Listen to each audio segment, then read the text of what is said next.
com idades entre 10 e 15 anos, de diferentes classes sociais, cor ou religião. Reúnem-se uma vez por semana para aprender a desenvolver talentos, habilidades, percepções e o gosto pela natureza. Vibram com atividades ao ar livre, gostam de acampamentos, caminhadas, escaladas e muita aventura.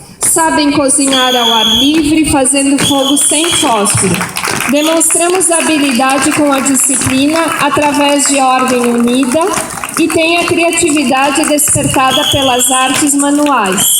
Combatem também o uso do fumo, álcool e drogas. Os desbravadores trabalham em equipe, procurando sempre serem úteis à comunidade. Prestam socorro em calamidades e participam de campanhas comunitárias para ajudar pessoas carentes.